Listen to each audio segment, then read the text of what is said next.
Oxygen isotopes at ocean level tend to exist at the highest ratio. This is because the water has yet to be transported inland. During the process of evaporation, the 18O becomes more depleted since the lightest oxytope is evaporated first following the heaviest one, the lightest one being O16 and the heaviest one being O18. This results in a lower O18 value in the clouds, which hold the evaporated water. The ocean, in turn, becomes more enriched in O18.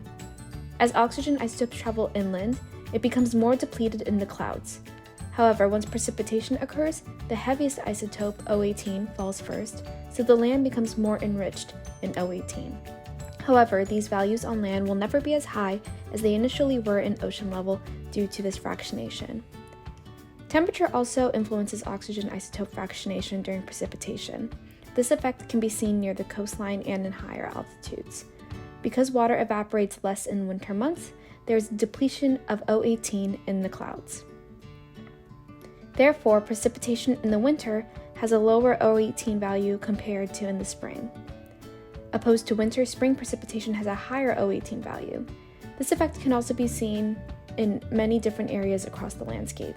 This is largely due to the fact that heat affects how readily oxygen isotopes are evaporated and condensed. In the winter, evaporation is not happening as well as in the spring, therefore O18 values will be more depleted in the winter. Lakes are affected by seasons as well. Lakes are standing water bodies that do not undergo as much movement as rivers. Therefore, they undergo the most evaporation enrichment. During evaporation, the body of water becomes more enriched in O18.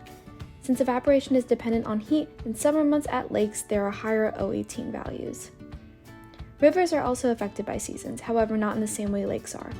High elevation water influxes in rivers represent snow melt seasons.